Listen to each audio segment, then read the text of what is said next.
365일 건강하게 사는 법을 알려드리는 건강 365의 유다현입니다. 아무 생각이 없는 상태를 두고 멍 때린다라는 말을 하는데요. 사실은 멍 때리기가 뇌 건강에 좋다는 점 아시나요? 한 전문가는 이 뇌는 멍하게 있을 때 입력된 정보를 체계화된 고급 정보로 만들어낸다고 했다는데요. 하지만 멍 때리기도 건강에 좋은 것과 또 나쁜 것이 있다고 합니다. 나쁜 멍 때리기는 생각이 너무 많아서 감정 소모가 심하다고 하고요. 반대로 좋은 멍 때리기는 스스로 무슨 생각을 했는지 모를 정도로 단순하고 짧다고 하는데요. TV나 스마트폰으로 정보 과잉의 시대를 살고 있는 요즘 가끔 멍 때리면서 지내보는 것도 좋을 것 같습니다. 첫 순서죠. 건강 브리핑부터 만나보시죠.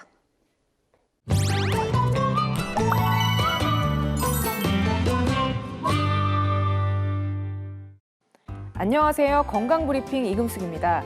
요즘같이 날씨가 더워질 때는 과일 생각이 간절하죠. 과일은 건강식품이기 때문에 많이 먹어도 괜찮다고 여기는 사람이 많지만 사실 그렇지 않습니다. 과일이 비타민과 무기질, 또 식이섬유, 항산화 영양소 등이 풍부한 건강식품인 것은 맞습니다. 그러나 제때 적당한 양을 먹어야 건강식품이 되는데요. 그래서 오늘은 과일을 똑똑하게 먹는 법에 대해 알려드리겠습니다. 먼저 과일에는 혈당을 급격하게 높이는 과당이 많습니다. 과당은 당류의 하나로 과다 섭취하면 당뇨병이나 비만, 또 심혈관계 질환에 걸리기 쉬운데요. 과일은 무조건 몸에 좋다는 잘못된 인식 탓에 많이 먹는 경우가 많아서 오히려 건강을 해치는 경우가 적지 않습니다.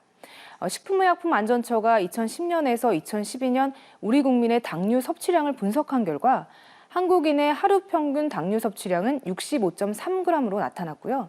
과일을 통해 가장 많이 섭취하는 것으로 나타났습니다. 과일은 권장 섭취량은 생각보다 많지 않은데요.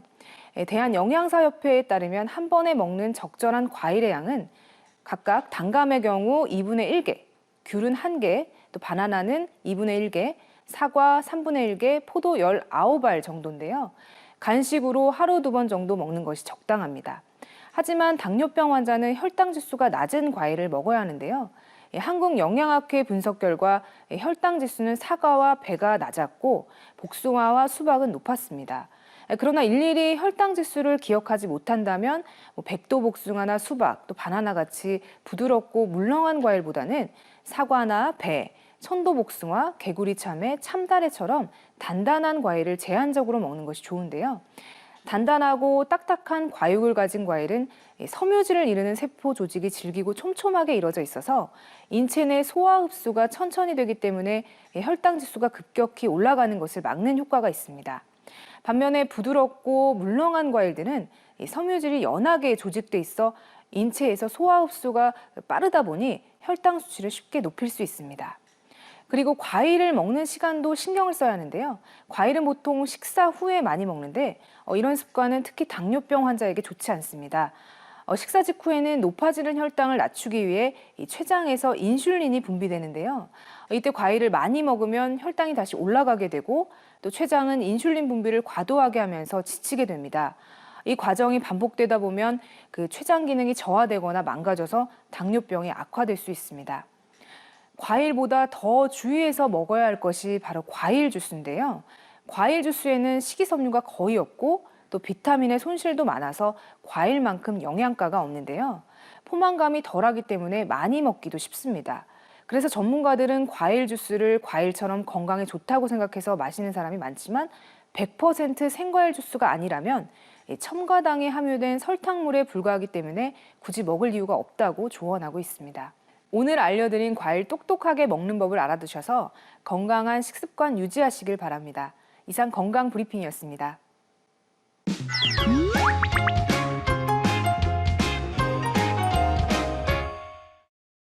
어지러움을 느끼는 증상은 개인마다 다양한데요.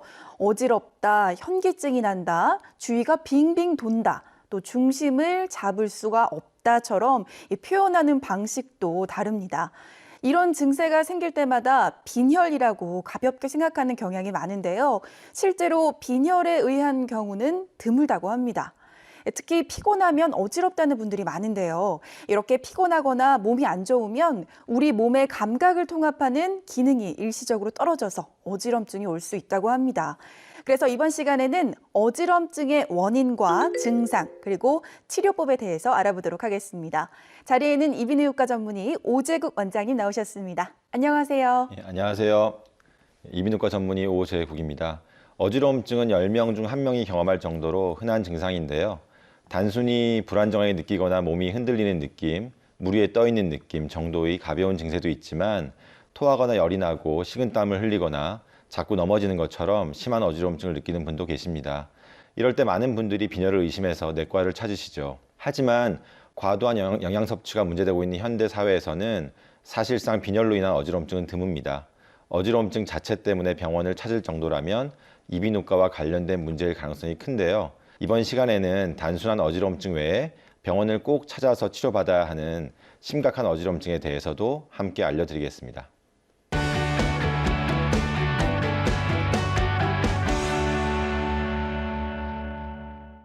갑자기 일어났는데 세상이 빙글빙글 돌 때가 있잖아요. 보통 이러면 뭐 가벼운 빈혈이나 아니면 저혈압 증세겠지라고 생각하고 넘어가는 경우가 많거든요.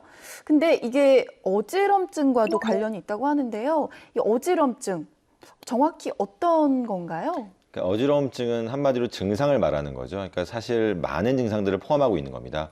실제로 완전히 빙글빙글 사방이 도는 느낌, 내가 도는 느낌이나 아니면 사방이 도는 느낌을 표현하기도 하지만 네. 또는 그냥 우리가 순간적으로 어찔한 거 또는 쓰러질 것 같은 느낌 이런 것들을 다 표현해서 어지러움증이라고 말을 합니다. 네. 보통 어지럽다라고 하면 우리가 뇌를 먼저 떠올리게 되는 것 같아요. 그래서 뭐 머리가 어지럽다, 뭐 머리에서 현기증이 난다 이렇게 얘기를 하잖아요. 그런데 정확하게 어지럼증과 관련된 신체 기관은 어딘가요? 가장 많은 어지러움증을 유발하는 기관은 귀고요. 그다음에 이제 두 번째는 뇌, 그다음에 세 번째는 심장, 그러니까 빈혈, 그다음에 부정맥 이런 것들이 다 심장 문제이기 때문에. 네. 예, 그리고 이제 또 우리가 이렇게 서 있는 느낌, 이게 이제 척추, 그다음에 발이 땅에 닿는 느낌 이런 것들 다 어지러움증을 담당하는 기관이거든요. 그러니까 눈 이런 것들도 다 또 어지러움증과 관련된 기관입니다. 네. 척추도 이제 어지럼증이랑 관련이 있군요. 모르시는 분들이 많겠다는 생각이 드는데요. 왜 나이가 드신 분들 중에서는 특히 뭐 앉았다 일어설 때 눈앞이 캄캄하다라든지 목욕탕에서 나오는데 갑자기 핑 하고 도는 느낌이 든다 이런 분들이 많이 계세요. 근데 이런 것도 어지럼증의 증상으로 볼 수 있을까요? 네, 이제 그게 왜 그러냐면은 뭐 우리가 잘 알려진 거로는 이제 기립성 저혈압, 일어날 때 혈압이 빨리 올라가지 못해서인데요. 그러니까 우리가 일어날 때 혈압이 올라가야 되는 이유는 뇌로 피가 빨리 가줘야지 어지럽지가 않거든요. 네. 그러니까 일시적인 뇌빈혈 같은 거라고 생각하시면 됩니다. 그렇기 때문에 이제 그 우리가 다리 같은데 힘이 없거나 근육이 없어지게 되면 혈관도 중요한 역할을 하지만 또 하나는 근육이 옆에서 짜주는 역할을 하는데 이런 역할이 잘 나이가 들면 떨어지면서 어지럼증을 자꾸 유발하게 되는 거죠. 네. 그럼 이 어지럼증 정확히 왜 생기는 건지도 궁금해요. 아까 말씀드렸던 것처럼 어지러움증을 유발하는 기관이 귀도 있고 뇌도 있고 심장도 있고 그리고 또 뭐 소화기관 이런 네. 것들이 있기 때문에 귀에 이상이 생긴다거나 아니면 뇌에 뇌출혈 그다음에 또는 뇌졸중 이런 것들 그다음에 심장으로 따지면 대표적인 것들이 빈혈, 부정맥 이런 것들 이런 증상들이 다 모두 어지러움증이라는 걸 유발할 수 있습니다. 사실 이 어지럼증은 환자마다 호소하는 증세라든가 또 원인 질환들이 다양하잖아요. 아까 말씀하신 것처럼 척추나 눈 같이 전혀 우리가 예상치 못한 부분에서도 이제 어지럼증을 유발할 수가 있는데요. 갑자기 또 어지러울 때가 있잖아요. 이럴 때 체크해봐야 될 점들이 있다면요?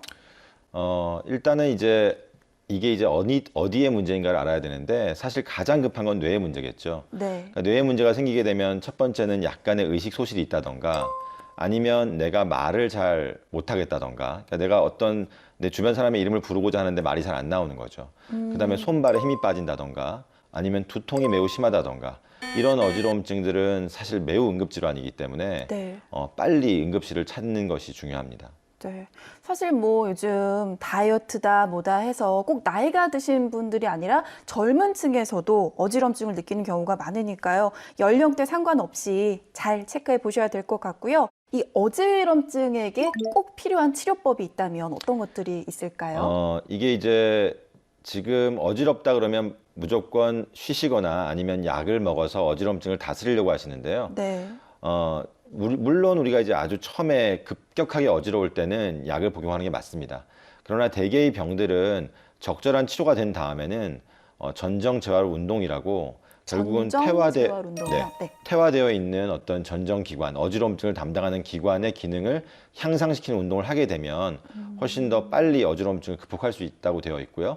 그러니까 그냥 누워 있거나 그냥 쉬는 게 아니라 어지럽다고 네. 다소 조금은 어지러움증을 유발할 수 있지만 운동을 통해서 극복을 해야 하는 것입니다.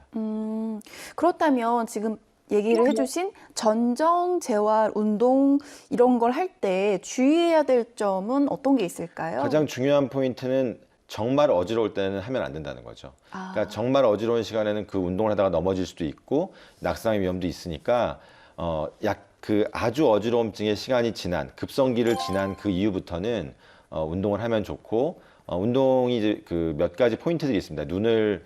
눈의 기능을 강화하거나 네. 아니면 아까도 말씀드린 척추와 이 발, 우리가 서 있는 느낌의 기능을 강화하거나 이런 느낌들이 있거든요. 이제 그런 것들을 강화하는 운동을 같이 동반해서 해주면 되겠습니다. 네. 그럼 지금 말씀해주신 전정, 재활, 운동 우리가 지금 앉아서 혹시 할 수 있는 방법도 있나요? 네, 그게 이제 결국은 우리가 귀로 인한 어지러움증은 뇌와 눈과 아까 말한 척추, 서 있는 느낌을 가지고 재활하는 거기 때문에 눈 운동을 하게 되면 좀 좋아질 수가 있습니다. 어떻게 하면 제일 좋은 게 되나요? 뭐냐면 이제 명암 같은 거 한 장을 놓으시고요. 네. 이거를 정면으로 응시를 하고 그 다음에 이 명암을 움직이면서 이걸 따라가 보는 것들이 있습니다. 눈동자를 이렇게 따라가 보는 거죠. 그 다음에 또 하나는 손은 고정하고 얼굴을 움직이면서 이렇게 따라갈 수도 있습니다. 네, 이런 이 것 시선은 여기에 시선을 고정을 하고 하고요. 왔다 갔다. 이렇게 하고 그래서 사실은 우리가 어지러운 환자들한테 많이 네. 권유를 하는 게 백화점을 가라, 시장을 가라 이런 얘기 많이 합니다. 왜냐하면 이게 자연스럽게 내가 어떤 걸 보기 위해서 이렇게 자꾸 움직이게 되는 거죠. 이런 것들이 전정 기능을 다시 강화해 줄 수 있는 아주 좋은 팁이라고 볼 수 있습니다. 네, 잘 알겠습니다. 그러니까 전정, 재활 운동을 할 때는 결과적으로 자신의 컨디션을 제일 잘 파악을 해서 그렇습니다. 네. 너무 심할 때는 운동을 오히려 하지 않는 게 좋다라고 말씀을 해주셨는데요. 이 어지럼증이 또 심하면요, 이게 뭐 잘못하면 청력을 잃을 수도 있다 이런 얘기들도 하거든요. 근데 이게 맞나요? 네, 이제 그게 뭐 어지러움증을 유발하는 병들이 여러 가지가 있는데 그 중에서 이제 메니에르 병이나 돌발성 난청이라는 병이 네. 보통 그 난청을 동반하는 병인 거죠. 그러니까 어지럽다고 난청이 생기는 건 아니고 그 병 때문에 어지러움과 난청이 동반돼서 오는 거라고 볼 수 있습니다.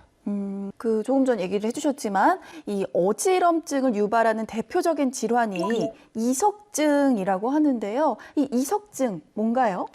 우리가 말하는 그 달팽이관, 엄밀하게 말하면 달팽이관 옆에 있는 세방고리관이라는 건데요. 이 세방고리관 안에는 원래 돌멩이로 되어 있는 기관이 있습니다. 네. 이 기관에 돌멩이가 떨어져 나오는 병인데 이 돌멩이가 떨어져 나올 때 고개를 돌리게 되면 그 돌멩이가 움직이면서 어지러움증을 유발하는 병이 이석증입니다. 아니 그러면 그 이석증은 실제로 우리 귀 안에 돌이 있다 이런 말씀이신가요? 그렇죠. 이제 뭐 돌멩이처럼 그런 딱딱한 성분들이 있다는 건데 그 성분들이 이렇게 뭉쳐서 같이 있어야 되는데 이러한 것들이 떨어져 나오는 경우 이석증이 생기는 거죠. 네, 뭐 이건 별개의 문제일 수도 있지만 담낭에 담석이 있거나 또 일단 몸속에 돌이 있을 때는 그 통증이 엄청 심하다고 들었거든요. 근데 이 귀 안에 또 돌이 있다면 항상 아픈 건지 아니면 특정 행동을 할 때만 통증이 유발되는 건지도 궁금해요. 일단 이제 귀의 돌멩이는 통증을 유발하는 돌멩이는 아니고요. 네. 그리고 이제 원래는 돌멩이가 있는 거고 돌멩이가 떨어져 나올 때 이제 어떤 문제가 생기는 거죠. 근데 그 문제는 우리가 고개를 돌릴 때 또는 어떤 움직임을 할 때 그때만 이제 어지러운 겁니다. 가만히 있으면 괜찮은데 내가 이렇게 고개를 돌리려고 하거나 위아래를 볼 때 갑자기 핑 도는 어지러움증인데 아주 중요한 포인트는 그 어지러움이 오래 가진 않습니다. 정말 심하게 어지러운데 한 10초, 20초 간다. 그럼 네. 이석증일 가능성이 상당히 많은 거죠.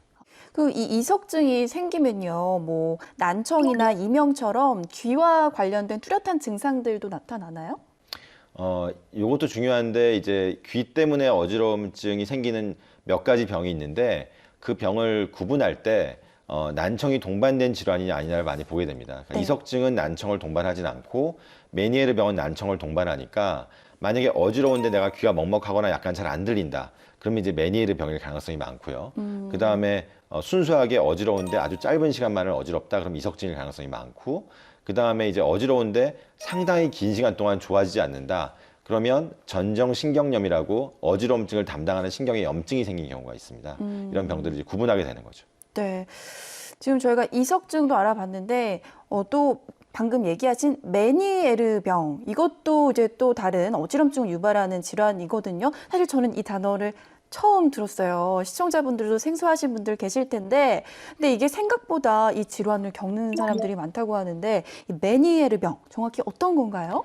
이제 그 병이 생기는 기전은 달팽이관 안에 물의 양이 늘어나는 그런 병입니다. 그래서 생기는 건데 우리가 증상으로는 반복적으로 한 20분, 30분 정도 어지럽고 그리고 어지러움과 동반돼서 귀가 멍하거나 아니면 이명이 생기는데 보통 이명들은 삐 하는 소리가 나는데 네. 이 메니에르 병의 이명은 우웅 하는 저음의 소리가 납니다. 아, 그래서 그래요? 이런 병들이 동반되는데 그게 자꾸 반복된다. 한 번이 아니고 한 번 병원에 가서 고쳤는데 또 재발을 한다. 이러면 이제 메니에르 병이라고 생각을 할 수가 있는 거죠. 그러니까 이명이 들리더라도 그 고음의 그 삐 소리가 아니라 좀 저음의 예. 소리가 들린다. 우웅 소리, 냉장고 소리 같은 느낌이 난다. 네. 뭔가 귀가 먹먹하다. 이렇게 되면 의심을 해볼 수 있는 거죠. 메니에르 병은 조기에 치료하는 게 가장 중요하다고 하는데요. 그만큼 위험한 질환이라는 말이겠죠. 이 메니에르 병 왜 위험한가요?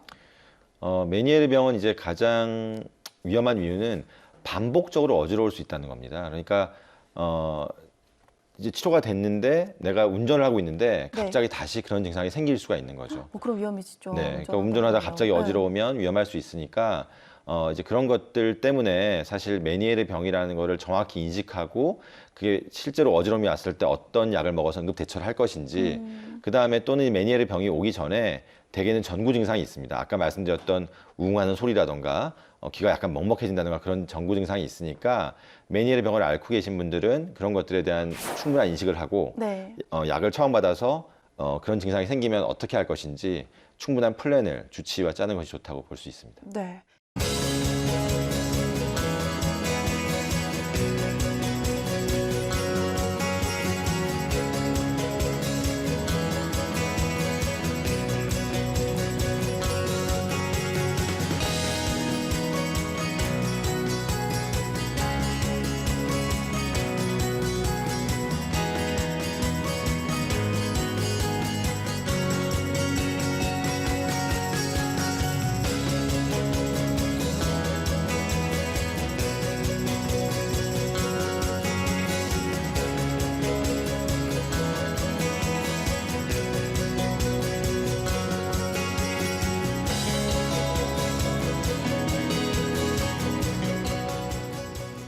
갑자기 어지러울 때가 있잖아요. 뭐 길을 가다가 그럴 수도 있고 아니면 집에서 그럴 수도 있고요.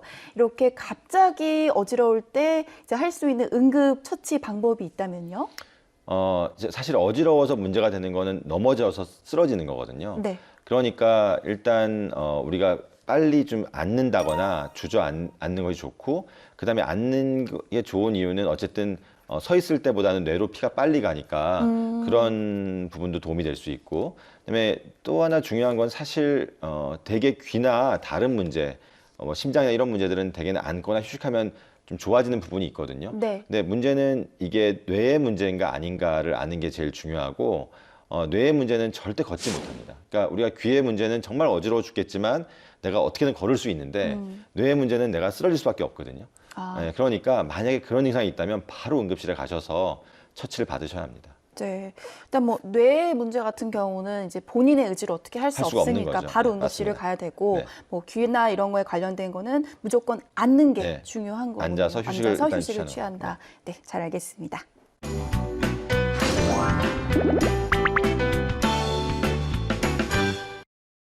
이번에는 이것이 궁금하다 코너입니다. 어지럼증에 대해서 평소 궁금해하셨던 점들을 모아봤는데요. 첫 번째 질문부터 살펴보겠습니다. 속이 더부룩할 때도 어지럼증이 생긴다.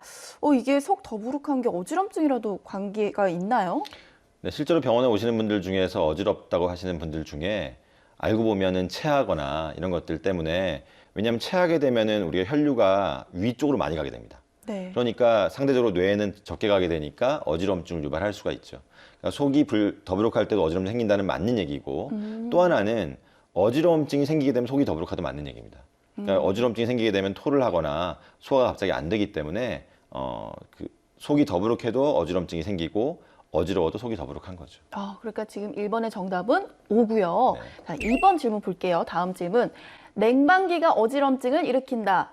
이거 왠지 올 것 같아요. 왜냐면 저도 여름에 에어컨을 워낙 많이 틀다 보면 좀 머리가 띵할 때가 있단 말이에요. 그 정답 뭔가요? 네, 온데요. 냉방기가 이제 결국 저체온증을 유발하는데 네. 저체온증을 유발하게 되면은 우리 몸의 대사가 느려지게 됩니다. 결국 대사가 빨라야지 결국 어지럼증을 유발하지 않게 되는데 대사가 느리게 되면은 어지럼증을 생기게 할 수 있는 거죠. 그러니까 심한 어지럼증은 아니겠지만 네. 약간의 두통이라던가 어찔한 느낌 같은 것들은 충분히 유발할 수 있습니다. 네. 이 에어컨을 오래 쐬면 냉방병이라고 해서 두통이 오기 쉬운데요. 실내 공기가 시원해졌다면 에어컨을 잠깐 또 꺼놓고 휴식을 취하는 게 좋을 것 같습니다. 다음 질문 볼게요. 짠 음식은 메니에르병을 유발한다. 이 먹는 것도 메니에르병과 또 관련이 있나 보죠? 그러니까 사실은 짠 음식이 메니에르병을 유발한다기보다는 메니에르병이 있는 사람들이 짠 음식을 조심해야 된다는 게 더 맞습니다. 그러니까 짠 음식을 먹게 되면 메니에르병이 물이 차는 병인데 그 물의 양이 늘어나는 거죠. 그래서 이제 그 나트륨의 양을 2g 미만으로 줄이라고 권고되어 있고요. 네. 우리나라 생활 습관에서 제일 중요한 거는 국이나 찌개를 적게 먹는 게 중요할 것 같습니다. 그리고 또 하나는 커피 그리고 술, 담배 등도 줄이는 것이 매우 도움이 됩니다. 네. 메니에르병을 치료하기 위해서는 식단 관리가 참 중요할 것 같은데요. 뭐 짜거나 매운 이런 자극적인 음식, 또 기름진 음식도 기피 대상이라고 하니까요. 꼭 기억하시고 또 카페인이 많이 들어간 커피와 술, 또 담배는 아예 끊는 게 좋겠죠? 자, 마지막 질문입니다. 응급처치로 철분제를 먹는 게 좋다. 어지럼증이 있을 때 철분제 드시는 분들이 있거든요. 이건 정답이 뭔가요? 이건 X라고 볼 수 있는데요. 왜 그러냐면은 사실 철분제는 철결핍성 빈혈이 있을 때만 도움이 되는 방법입니다. 그러니까 어지러움증 중에서 빈혈이 심한 사람들이 그게 원인이라면 철분제가 도움이 되겠지만 네. 빈혈이 원인인 경우는 많지 않기 때문에 원인을 먼저 찾고 그 이유가 빈혈일 경우에만 철분제가 도움이 되는 거죠. 그러니까 어지럽다고 무조건 철분제를 먹는 게 아니라 병원에 가서 피 검사를 한 후에 빈혈임이 이제 확진됐을 때만 이 철분제를 먹어야 효과가 있다는 점 꼭 명심하도록 하겠습니다. 오늘 도움 말씀 고맙습니다. 감사합니다. 머리가 아프고 어지러울 때 먼저 진통제부터 찾는 분들이 있는데요. 너무 진통제에 의존하다 보면 병의 정확한 원인을 찾는데 방해가 될 뿐 아니라 뇌신경질환처럼 병원에 빨리 가야 하는 경우엔 골든타임을 놓칠 수 있으니까요. 꼭 전문의와 상의하신 후에 처방대로 복용해야겠습니다.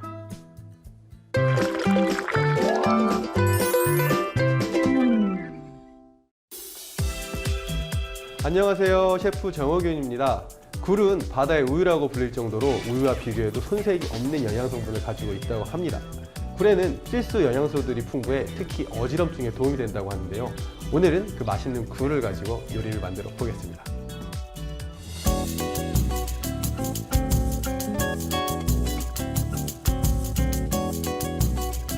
팬에 양파를 볶아주세요. 자, 이렇게 해서 양파향이 충분히 우러나면요, 그때 이제 굴을 넣어 보겠습니다.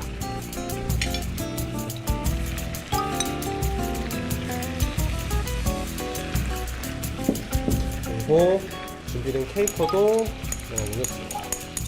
그리고요, 한번 이렇게 익혀주고 불을 높여줄게요. 키운 상태에서 열이 올라오면은 그때 화이트 와인을 좀 넣겠습니다. 소금과 후추를 넣어줍니다. 근데 케이퍼를 사용하실 때 주의할 점이 케이퍼는 소금에 절인 음식이기 때문에 소금 간을 평소대로 하시고 케이퍼를 넣으면 굉장히 짤 수가 있어요. 그러니까 평소에 넣던 것보다 많이 적게 넣으세요. 그리고 한번 중간 간을 보시고 그때 부족하다 싶으면 그때 소금을 더 첨가하면 될 것 같습니다. 약간의 면수를 더 넣어주세요. 면을 넣어줍니다. 완성된 파스타를 그릇에 담아주세요.